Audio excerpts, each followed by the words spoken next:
Je vous salue dans le très saint et doux nom de Jésus-Christ, notre Sauveur, celui dont nous faisons les matines commémoratives de sa naissance. Donc aujourd'hui, nous sommes le jour 6, c'est-à-dire le jour J-1. Nous rendons grâce à l'Éternel qui nous a permis d'être là en ce moment. Nous lui disons infiniment merci. Beaucoup, même des plus innocents que nous, des plus innocentes que nous, sont partis, ont quitté pour toujours la terre ou la demeure céleste.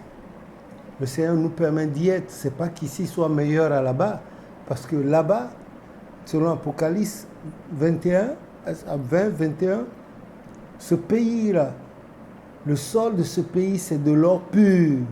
L'or pur. C'est un pays où on n'a pas besoin de l'éclat du soleil ou de la lune, des étoiles. Jésus-Christ et son Père en sont la lumière.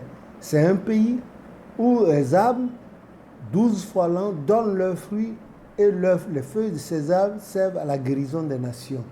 C'est vers là que nous aspirons. C'est là notre espoir.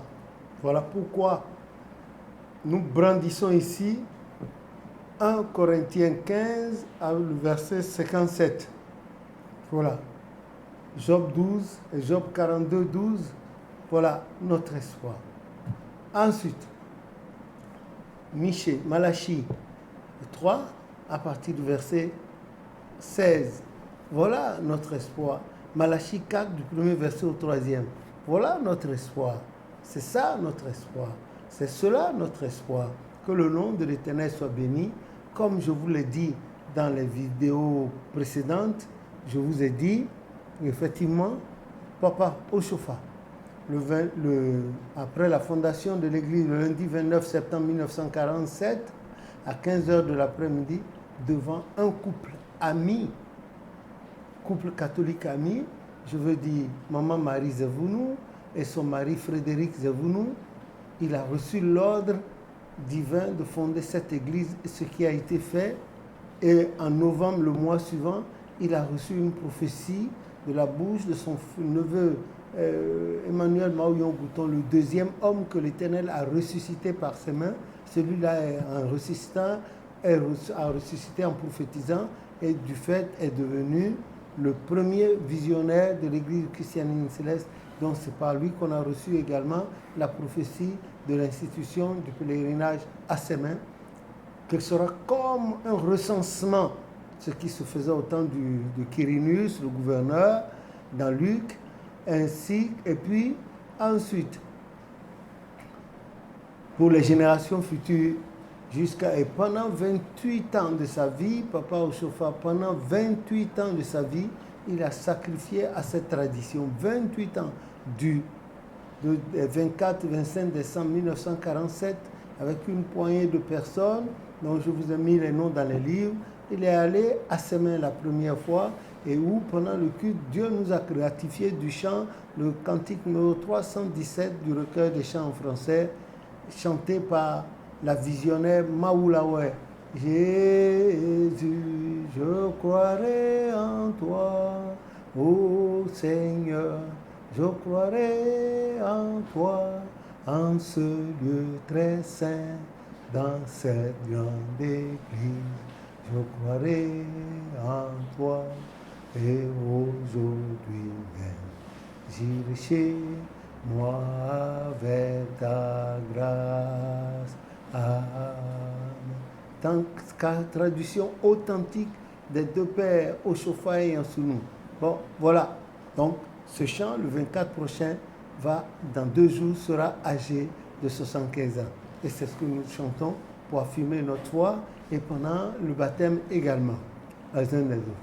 Donc, papa a fait toujours, tous les 24 versets, il a respecté jusqu'à ce mercredi 7, et le dernier qu'il a fait au Dahomey devenu en temps bénin, c'était celui de 24 et 25 décembre 1975 qu'il a fini par la grande onction là qui reste prophétique et historique, et dont je vous ai donné les détails dans les vidéos précédentes.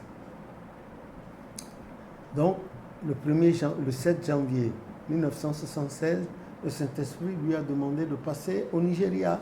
Et lui-même, il a accompagné cela d'une lettre. Il a dit qu'il n'était pas parti pour s'installer de façon indéfiniment au Nigeria, mais qu'il y était en mission, qu'il allait rentrer. C'est ce qui a fait que sa maison, là, à Davier, c'était en horizontal. Il a tout fait casser. Il a mis en vertical, sauf l'immeuble prophétisé par son ami ressuscité, dont on lui a parlé Jésus-Christ, qui est là. Et il y a notre maman là, l'actuelle doyenne des mères au chauffard, des veuves au chauffard, maman Yamanta, Esther Awangonou au chauffard. Que le nom de l'Éternel soit béni. Donc papa au chauffard a sacrifié, sauf quand il est passé au Nigeria, le 7 janvier 1900, le mercredi 7 janvier 1976, il était à Imeko, momentanément, sa famille l'a rejoint et un matin, celle qui nous a raconté ce détail, nous a donné ce détail que je vous rapporte, elle est là, elle est à Davier, chez le prophète, elle est sous l'étage là, à un moment de notre grand devancier Abel Ochofa, qui est dans les environs de Paris, elle nous a dit que papa, le prophète Ochofa, ce matin-là, allait se laver, il avait son éponge, et puis il avait le cul dans la bouche, il se frotte, il aimait beaucoup ça, et il avait la serviette à l'épaule. Quand subitement il s'est arrêté, il a entendu mercenaire. Avec insistance, il s'est retourné vers les gens qui étaient là et il leur a dit, qu'est-ce qu'on appelle mercenaire? Et ces derniers lui ont dit que c'est des gens qui sont pires que des militaires, qui tuent, ils sont sans pitié. Quand on leur donne de l'argent pour tuer, ils tuent. Ah, et c'est alors l'Esprit lui a dit, ces gens-là, ils vont venir au pèlerinage de 76, descendre 76 habillés comme chrétiens célestes, et ils vont tuer des milliers de chrétiens célestes. C'est une opération de punition qu'on a baptisée coup de griffe par les Blancs occidentaux, parce que Kérékou a quitté leur giron pour rejoindre le bloc socialiste, marxiste, léniniste, et voulait punir Kérékou. Donc, c'est là, il a envoyé le message au président Kérékou par l'entremise de son aide de camp, Tiamou, Lucien qui était un membre de l'église, Gonsalves également, et Papa Gamandoualo, et quelqu'un d'autre dont j'oublie le nom. Il a reçu le message, et par là, l'Éternel lui a dit de suspendre le pèlerinage de 76. Il a suspendu le pèlerinage, et les mercenaires, ils ont attendu, leur plan ayant échoué, ils ont préféré revenir une semaine après, le 1er janvier 77. Mais cette fois-ci, ce n'est pas parce qu'il n'y a pas eu le pèlerinage, mais ils ont attaqué par Cotonou. Mais mal leur a pris, parce que les armées célestes avaient aidé la petite armée dahoméenne du temps à les mettre en déroute, défaite à plate couture. Ils sont partis. Bob Denard, vous avez vu comment il a fini?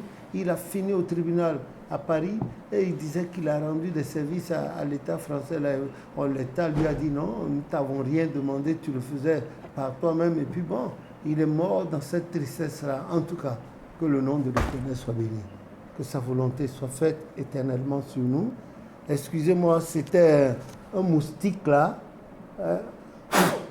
qui passait, il était gorgé de sang. Donc, moi aussi je l'ai expédié. Excusez-moi, que le nom de l'Éternel soit béni. Alors,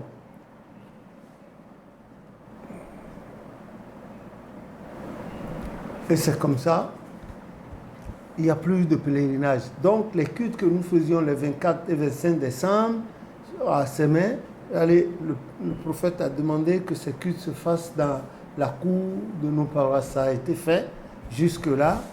Et quand il est arrivé au Nigeria, les Nigérians ont voulu que de l'autre côté de Sémé craquer parce que ça continue jusqu'au côté anglophone. Lui ont dit bon, on allait faire d'autoriser de reprendre le pèlerinage côté nigérien. Le prophète a dit non, carrément, catégoriquement. Ensuite, des années après, Papa Bada est revenu à la charge encore et lui a dit bon, on va faire le pèlerinage cette fois-ci, ce serait les plages de Badagry. Il y aurait en effet de belles plages là-bas, vierges, tout ça là. Donc, dans un premier temps, le prophète aussi a procédé à un décaissement et les travaux d'aménagement de ces plages-là avaient commencé. La nuit de ce premier jour-là, le prophète Oshofa a reçu la visite de son maître Jésus-Christ, qui lui a dit, là où tu vas là, je ne t'ai pas envoyé là-bas. Non. Entre-temps, Papa Bada est revenu pour prendre de l'argent encore, et le prophète lui a dit, ah, celui qui m'a confié la fondation de l'église est venu me dire que là où je suis en train de partir là-bas, il ne m'y a pas envoyé. Et ça s'est arrêté là. Et les trucs ont continué dans les cours de l'église, de nos paroisses. Et le samedi 15 octobre 83, Papa Oshofa avait convoqué le monde entier à Imeko. Et Imeko, vous savez, ça a été prophétisé en 1927 par un visionnaire de la congrégation chrétienne de l'ordre sacré éternel des chérubins séraphins. Il s'appelait Moritala, c'était un musulman converti à cette foi-là. Il avait prophétisé que tôt ou tard, un des descendants d'Imeko viendrait faire d'Imeko la Jérusalem d'Afrique. L'histoire rapporte bien que la mère de Papa Oshofa, Maman Alakei Yafofong, était originaire d'Imeko. Papa Oshofa, il va du soir, il était donc un descendant. Et la prophétie a eu lieu en 1927, notre église n'était pas encore. C'est 20 ans après que notre église a été fondée. Donc, il a réactivé l'histoire et l'Éternel lui a dit, il y a eu plein de visions, hein, plein de messages concernant ça, et je n'ai pas le temps. Voilà. Et c'est comme ça qu'il a convoqué les gens pour le samedi 15 octobre 1983 et il a fait procéder à la fondation, à la cérémonie de pose de pierre de la Cité Céleste Mondiale d'Imeko et ensuite à la pose de la pierre de la basilique d'Imeko. Bon, les gens vont dire comment Imeko, voilà, et c'est ça qui fait que le nœud gordien de la situation, il y a plusieurs emplacements de pèlerinage. En 1957, et je vous disais qu'à Pâques, Papa Oshofa les fêtait au Nigeria, les Pentecôtes en Côte d'Ivoire à l'époque, et les 24 et 25 décembre à Sémé. Donc en 1957, pendant un de ces séjours de Pentecôte, Maman Yansounou, la femme de Papa Yansounou, a prophétisé et a dit que là où a lieu le culte annuel des 24 et 25 décembre à Sémé au Dahomey, il va arriver un moment, le site va changer et l'église va organiser ce pèlerinage sur un domaine qui sera sa propriété indivise, la propriété de l'église. Et que c'est là que ce truc va continuer. Papa Oshofa a reçu plusieurs messages, mais à lui-même, il a reçu en 1972, quand il était à Goniloé, en chemin vers Agongue, à Goniloé, c'est une petite bourgade, un petit bourg là. Bon, il a eu le message. Et quand l'heure a sonné, il est parti. Il est parti, n'est-ce pas, ce mercredi 7 janvier 1976, par Idjofi, il est atterri à Makoko et puis ensuite à Ketou. Et puis, voilà, ça a continué, on a continué de prier dans les coups jusqu'à il n'y avait plus de pèlerinage à Sémé. Alors, quand il a fini de faire les cérémonies de pose là, de pierre, et sous la bâche, il a dit, bon, il a fait le hiatus jusqu'à un moment donné, il a dit que tout ce qui se faisait à Sémé, désormais, est passé à Imeko. Que les anges qui travaillaient avec lui à Sémé sont désormais passés à Imeko. Et tout le monde a crié, il a dit, le pèlerinage reprend. Le pèlerinage qui a été suspendu pendant 8 ans reprenait désormais. Il dit, voilà, ce que vous voyez là maintenant, ils ne sont rien à côté de ceux qui vont venir dans quelques mois et dans les années à venir. Effectivement, la parole du prophète a été réalisée. Gloire à l'Éternel au plus haut des cieux.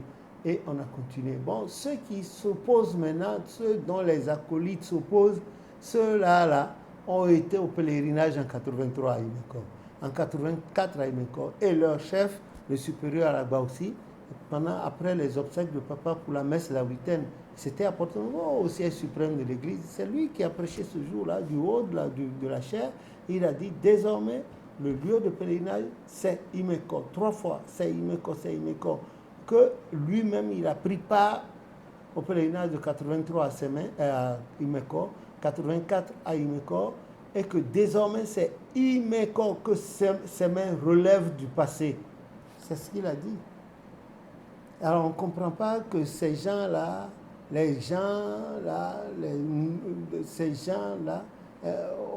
pêcheurs en eau trouble, là, on dit oui que c'est une institution, voilà. Donc ils rendent la parole du prophète Ochofa menteuse. Ils étaient là, qu'est-ce qu'ils sont dans l'église par rapport à Papa Ochofa? Ils ignorent que ce titre-là, d'unique fondateur, revient à Papa Ochofa divinement par la grâce de Jésus. Alors, donc c'est Imeko.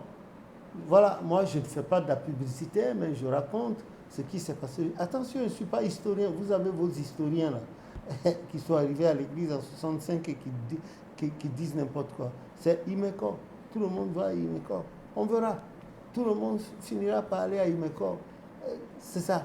Tout le monde va déjà à Imeko, des millions de personnes prennent d'assaut chaque année Imeko, pas seulement forcément autant de choses, mais en tout cas, voilà, et c'est ce que nous faisons. Les gens sont en train de partir, partout on en parle. Que Dieu soutienne la parole de son prophète, Papa Ochofa, unique fondateur de l'Église, et que Dieu soutienne tous les pèlerins qui vont s'y rendre, soutiennent notre frère qui est à la tête de de l'Église là, depuis 20 ans. Bientôt, que le nom de l'Éternel soit béni, et ça fait 75 ans. C'est un âge, un anniversaire à célébrer puissamment, mais dans l'humilité, supplier l'Éternel que ce temps de rage la passe et que ce temps de rafraîchissement vienne dans l'Église et dans nos vies, dans nos pays, dans le monde entier, surtout en Afrique, pour nos populations, etc., etc. Et que Dieu nous bénisse, que Dieu nous bénisse. Donc, nous sommes à la 6e matinée préparatoire. L'unique, la dernière, l'ultime plutôt, c'est demain. Donc, je vous souhaite bonne chance et ceux qui sont déjà en route, que Dieu les garde. On va se retrouver à Ijoie. Au nom de Jésus, notre Sauveur. Amen.